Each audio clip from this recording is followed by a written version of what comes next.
Hey guys, my name is Nick Bartlett, and I'm a senior writer here at SuperWest Sports. I'm joined by Stephen Vilardo today, and this is going to be Nick and Steven on sports. And so, in today's episode, we're going to be talking about the state of Colorado's football program. We're going to be hopping over and do a little bit of a deep dive on the quarterbacks of the Pac-12, and we're going to end with just a little touching on the NBA Finals. By the time you guys hear this, Game 4 is likely to be over. So, just a quick little touch on the NBA Finals.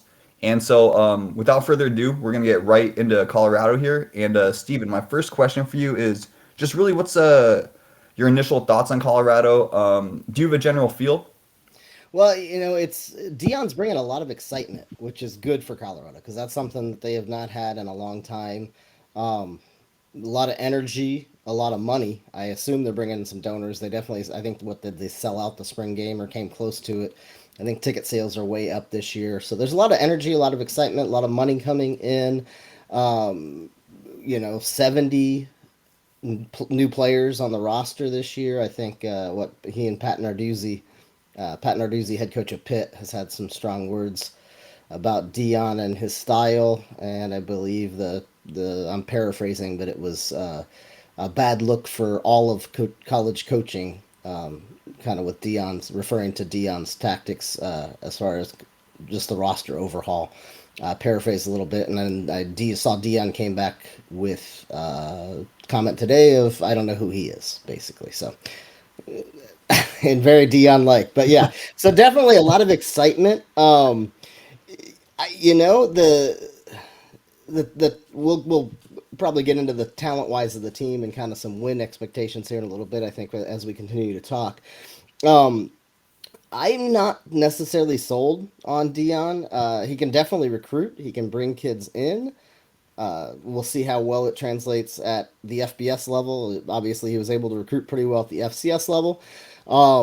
When he was at Jackson State, it was he had he'd run through the SWAC, the Southwest Athletic Conference, with an 11-0 record or 8-0 I guess in their conference for 2 years in a row, and then ran into the MEAC champ in the Celebration Bowl. And the MEAC is a slightly better conference.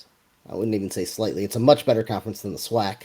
I had no idea. Sorry for interrupting. So, No well, yeah. idea. So, no, you're fine. And so in the Celebration Bowl, I think they played it 7 years now, and the MEAC has a 6-1 record, and that included 2 wins over Dion and Jackson State.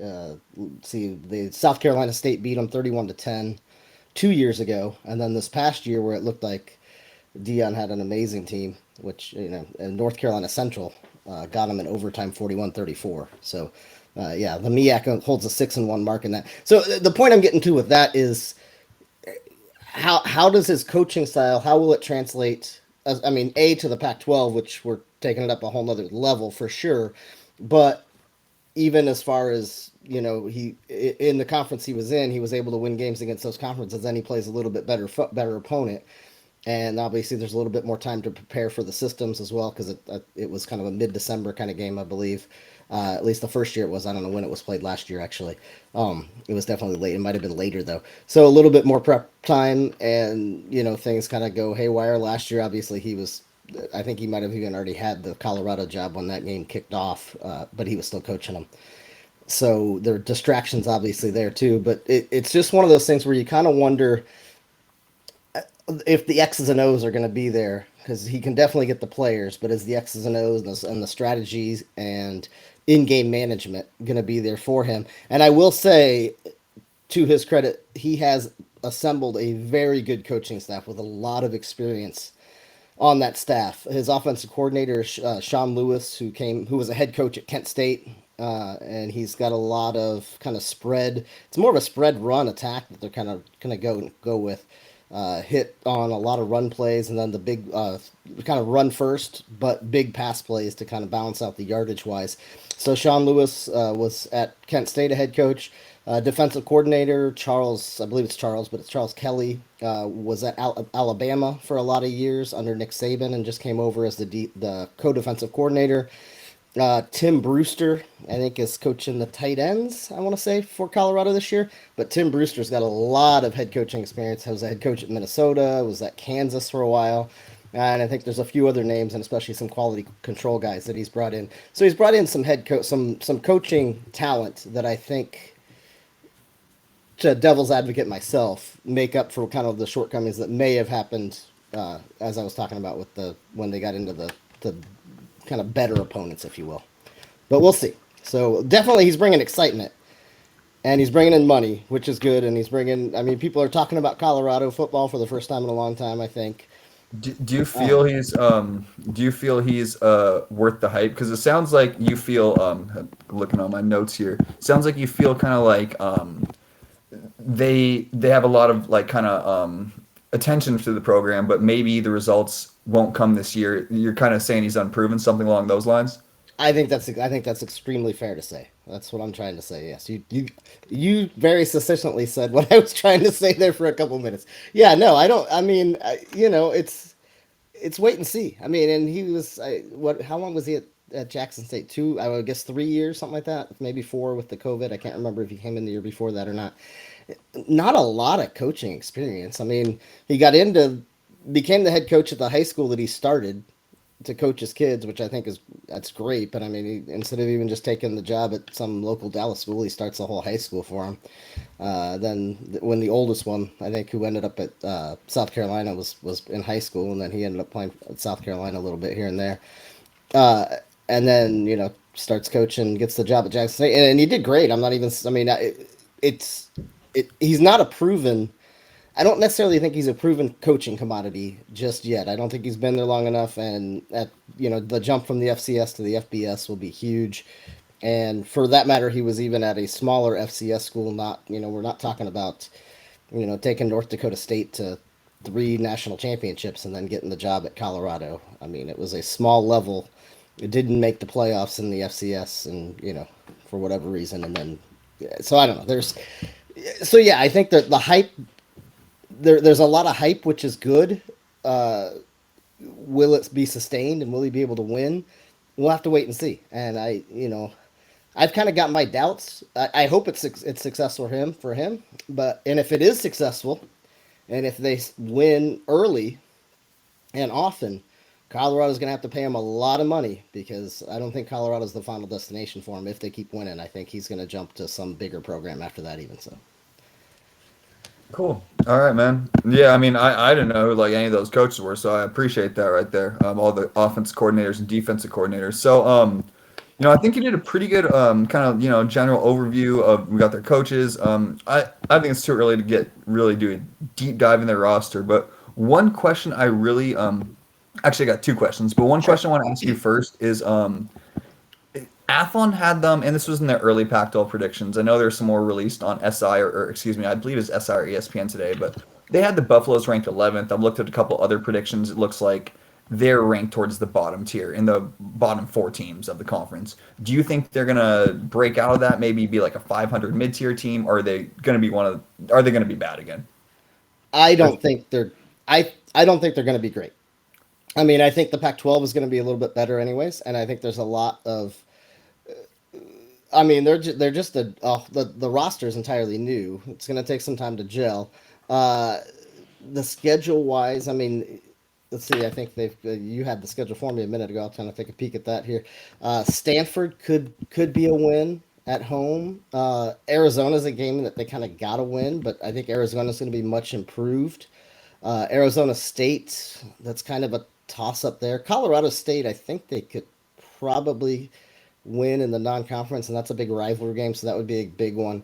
They're not going to win at TCU to open it, I don't think. The Nebraska game is intriguing because Nebraska, they actually have a good coach this year for the first time in a long time, which is an improvement for them over Scott Frost. But I think a doorknob would be a better coach than Scott Frost as a head coach, personally. Um, but again, new head coach there and new things going on in Nebraska. I think that's a game that they could actually steal and win, or maybe not even steal. They might even end up being favored in it. So I think they get a win over Nebraska. They could get a win over Colorado State. Obviously, I don't think they're going to beat Oregon. They're not going to beat USC on that schedule. I mean, I think they're probably looking at you know four or five wins, maybe kind of somewhere in that range. I mean, obviously it's real early, but I think that's kind of a safe predictor three, four, maybe even five. But the thing with 5 wins, you get to five, all it takes is six to get in the bowl game, and you just got to steal something somewhere. And so, you know, I think best case scenario they're 6-6, and that's shooting for the moon. Worst case scenario, they're going to go about 3-9. Cool. All right, I appreciate that. Yeah, let's see, I'm looking if I got anything on my notes here. Yeah, just the one thing I saw is they have a brutal opening to their schedule. That was the one thing that jumped out to me, and I think that could kind of decimate a team that's probably going to lack talent, even though they brought in more. They open at TCU, then they host Nebraska, which I agree with you. Maybe they're not even the underdog really, but then they host Colorado State. So maybe in a best case scenario they end up 2-1. But I mean that's a rivalry game. And But it's and Jay Norville started. Jay Norville's kind of year two for him at Colorado State. I mean, they could kind of turn the corner and be a lot better as well. So that could kind of go either way, really. But yeah, go back to what you were saying. I'm sorry to interrupt you on that one.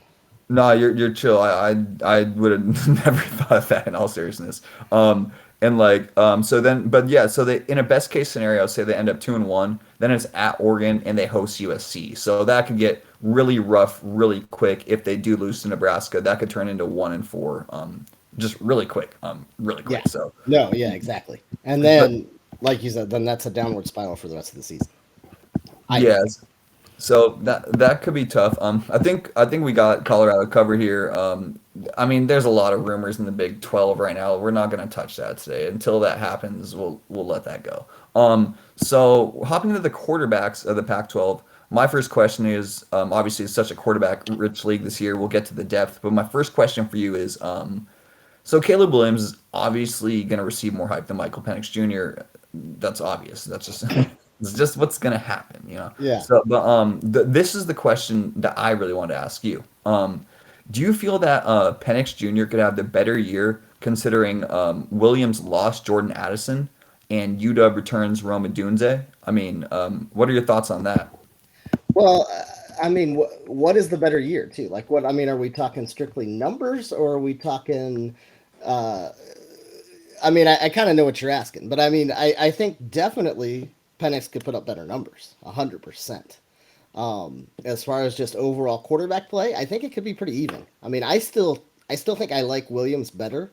Uh, I, I mean, I've seen, I've seen Penix play a lot of games in person, firsthand, very up close, and prior to Washington, and not always the best decision making in there and everything, but also not the talent around him too.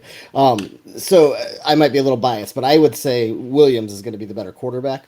But I definitely think Penix could put up huge numbers, and Penix was amazing last year, and his best years at Indiana were with Kalen DeBoer as offensive coordinator. Obviously, last year they clicked and were firing on all cylinders, and he stayed upright. He had an offensive line in front of him, so he was able to perform, and he stayed healthy, which is the other big thing and big question mark with him too. So I would think, to answer your question shortly or longly, I guess, because I turned it into a long answer. I think I like Williams better. I think definitely Penix could put up better numbers.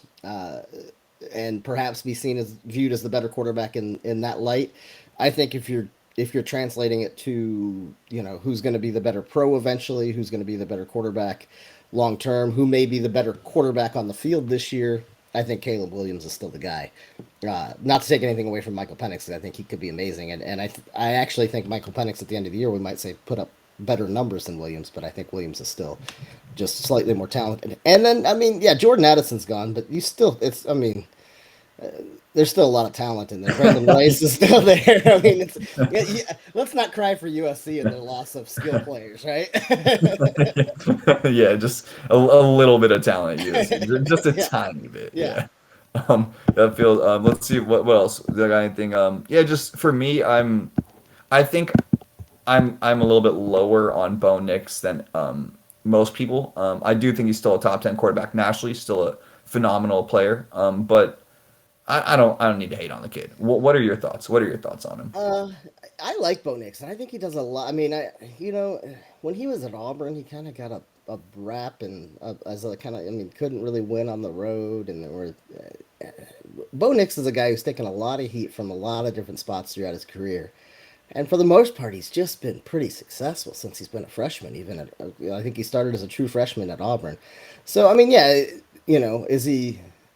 Can we? Am I going to put him in the same caliber as the two guys we were just talking about, Penix and Caleb Williams? No, probably not. But he's also a different style. I mean, Bo Nix is going to use his legs more than both of those guys, and he's a little bit bigger bodied when he's running too. But yeah, I no, I think I definitely I think Bo Nix is a very good quarterback, and I think he's probably I would say preseason he's definitely one of the top 10 in the nation at the as a signal caller in the country. So, I mean, and I it's I yeah. So to answer your question, yes, I am high on Bo Nix, and I think he's a good quarterback, and I think Oregon's in a great spot with Bo Nix, and I don't think they could really ask for much more. Um, and you talked about the depth of the quarterbacks. I saw on ESPN had their top 10 quarterbacks nationally, and they listed Caleb Williams for the heading into 2023. Caleb Williams was one, Penix was two, Bo Nix was four on their list, and then Cam Rising was number six. So four out of the top six, according to ESPN, heading into 2023, are in the Pac-12. So a lot of depth out there. Yeah, no, I saw that same list, and then and when you're talking about the depth too, see how long are we here in the program? About 16 minutes. So just for everyone listening, we usually wrap it up in 20-25 minutes. But talking about the depth, I mean, you're looking at Cam Ward at WSU. You're looking at Jaden Delora at Arizona. You got Drew Pine at ASU. DJ, I'm gonna let you say his last name at OSU. Shitter Sanders at Colorado. Is there anyone that stands out to you out of that group? Is there anyone else I'm leaving out in the conference? Anyone else I'm leaving out that you would kind of like to discuss? Well, I mean, I think Drew Pine could be transferring in for. Well, first I'll say it's DJ Uyangulule. So, That's respect. That's yeah, and I mean, we'll start with him real quick. But I mean, coming from Clemson, high pedigree. I think it's a great fit for probably for both for not Clemson. It's probably a good fit for Clemson too, to be honest with you. But no, it's probably a good fit for DJ and for Oregon State because, and I say good fit for Clemson because there was a lot of pressure at Clemson, and I don't think he necessarily always kind of delivered on the hype and the pressure. And he's following Trevor Lawrence, who was just a legend in a lot of ways at Clemson. So there's a lot of pressure, and again, kind of like I said with Bo Nix, it's not like DJ did anything. He didn't win two national titles at Clemson, so that was, oh my gosh, how terrible is that? So Oregon State's getting a very good quarterback, and it should be a lot of hype for the Beavers there too. Drew Pine's kind of the quarterback that I wanted to. He's kind of it seems like a wild card. I mean, he was very productive at Notre Dame at times, and I think, I mean, Arizona State's kind of they're in flux. Obviously, new coach, a lot of flux really for them, and so it's kind of Drew Pine's the kind of guy that could kind of make or break that team in a lot of ways with his performance, almost more so than any other quarterback in the country. Because, like you said, I mean, USC and Washington, they've got other guys that can do the job. Obviously Arizona's getting better. I guess Cam Ward, which you could probably speak to Washington State much better than I could, but I think he might be kind of like that. But Drew Pine, I think could if he performs well, could kind of help propel Arizona State to a few more wins than maybe people might think they could get this year with the flux. So he's one that I really am curious to see how it goes because he performs really well. Arizona State could be decent. He performs poorly, and I think their season's shot. And we're talking about a 2-win Sun Devil team, maybe. Yeah, no doubt. The Sun Devils could be really rough without him. Yeah, I mean, just the only thing I want to add about the quarterbacks is just the depth. I'm a big fan of Jaden Delora. He's an ex-Coug. I think people probably expect me to talk about maybe Cam Ward a little bit, but like Jaden Delora, he's just really hit or miss, and I always described him as like obviously he plays differently, he's more mobile, but I always described him as the college version of Brett Favre. He's just so much fun to watch. He's either going to throw 4 touchdowns or 4 interceptions, but it's going to be fun. So I love watching him, and with Jed Fish in Arizona is still, you can still consider it a rebuild down there, depending on how it turns out this year. So I'm curious to see that. I don't want to talk about the Cougars because they're probably going to the Mountain West. So I don't really want to talk about the Cougars right now. Yeah, sorry for any of my fellow WSU fans out there. All love, but the reality is probably not looking too bleak. But hey, what happens. So look here, And the NBA well, Finals. I got to be real here, Steven. So we got to make a decision right now. The NBA Finals. It's 5:30. We don't need to do a deep dive. The game's probably going to start at 5:38. Forget the notes. Forget everything here. We're not here. This is a Pac-12 based website for the most part. West Coast. My bad. West there you go. Coast. Yes. But what's your thoughts? Just a quick like 1 or 2 minutes on the game. What you got tonight? He'd have been living and dying by the threes. I think this game, the Nuggets are better. Jokic is better, but the Heat can win, and they just got to hit threes. I think whoever wins this game is winning the series. I'll go ahead and say that right now. Even if the Heat win it, make it 2-2, I think they might have some momentum and carry it over. But they got to find, like, from the Heat standpoint, you got to find a way to stop Jokic or at least slow him down, which you're not going to do because he's averaging 33, 14, and 9 this series, shooting 59%. There's some stats. Sorry, I threw them out there anyways. But so yeah, I think the Nuggets will win. I'll root for the Heat just to prolong it a little longer and maybe be a little different than what you might say here. I mean, I always perk up a little bit when we talk basketball. I think everyone knows that if you know me. I love football too, but just a different love. I was a superstar bench warmer in high school. You know what I'm saying? I played a solid 2 minutes a game, but I'll always love the sport in all seriousness. So, I'll make it quick though. Do I have anything on my notes? I said I wouldn't use notes either. Really? Nah, screw the notes. I mean, screw it. Like, really. Basically, I think that Denver's really just the better team. And I know in this day and age, maybe you're in the Midwest, so maybe a little bit chiller. But in the West Coast, you like have to be maybe a little too soft sometimes. And man, Denver just got to destroy their soul. You're the better team. Go win the game. Jokic is the best player out there. Jimmy Butler's good. Like, Jimmy Butler's phenomenal. He's now going to be probably Hall of Famer. But Jokic, if you're that guy, Jamal Murray, if you're that team, destroy their soul, kill them in the first 2 minutes, end the game, go win the NBA Finals, and send Miami fans out in the second quarter partying. I'm glad that came out that smooth. I don't know how. But yeah, I think that unless you have anything else you want to add, I think I don't really got too much I want to say NBA Finals. I mean, we're gonna be releasing this right as Game 4, so what we say is kind of relevant. So just kind of some quick fun here, you know. Yeah, except for after the Heat win, and then I can say, "Oh man, I was a genius." No, I'm joking.